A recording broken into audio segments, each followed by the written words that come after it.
গণঅভ্যুত্থানে নতুন বাংলাদেশ গড়ার যে আকাঙ্ক্ষা তৈরি হয়েছে তা পূরণ না হলে আবারও ফ্যাসিবাদ ফিরে আসার সুযোগ পাবে বলে মন্তব্য করেছেন প্রধান উপদেষ্টার প্রেস সচিব শফিকুল আলম।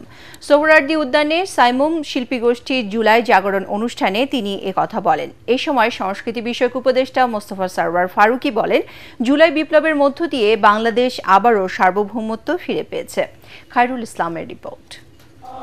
জুলাই অভ্যুত্থানের বর্ষপূর্তিতে রাজধানীর সোহরাওয়ার্দী উদ্যানে 4 দিনব্যাপী 36 জুলাই কালচারাল ফেস্ট জুলাই জাগরণ অনুষ্ঠানের আয়োজন করেছে জামায়াত সমর্থিত সাইমুম শিল্পী গোষ্ঠী, যেখানে ফুটিয়ে তোলা হয়েছে পতিত ফ্যাসিস্ট শেখ হাসিনা সরকারের দেশের মানুষের উপর জুলুম নির্যাতনের নানা চিত্র, আয়নাঘর ও 24 জুলাই গণঅভ্যুত্থানের ইতিহাস।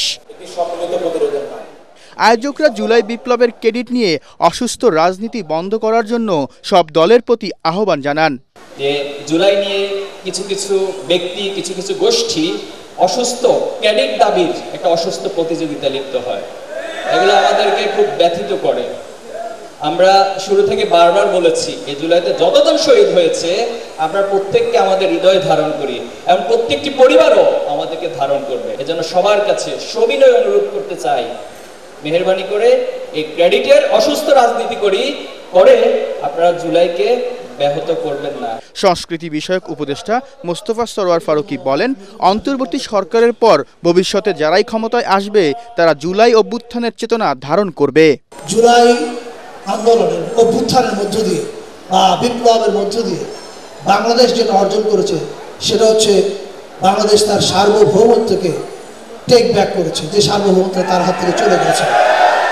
প্রধান উপদেষ্টার প্রেস সচিব শফিকুল আলম বলেন, গণ আন্দোলনে পালিয়ে যাওয়া আওয়ামী লীগ যাতে আর ফিরে না আসতে পারে সে বিষয়ে সবাইকে ঐক্যবদ্ধ থাকতে হবে, তা না হলে দেশে আবারও মুজিববাদ তৈরি হবে। নতুন বাংলাদেশ গড়ার একটা বড় কম্পোনেন্ট হচ্ছে কালচারাল ওয়ার।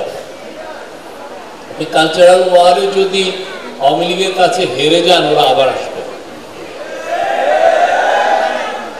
মুজিববাদ আবার আসবে, এবং ওই মুজিববাদের নামে, আওয়ামী ফ্যাসিজমের নামে যে খুন খারাপি, মানুষকে গুম করা, আয়নাঘর তৈরি করে ফেলা এবং খুনের বৈধতা দেওয়া, এগুলো আবার ফিরবে। একে যদি পরাজিত করতে চাই তাহলে আমাদেরকে সত্যিকার অর্থে আমাদের অনেকগুলো ফ্রন্টে আমাদের যুদ্ধ অব্যাহত রাখতে হবে।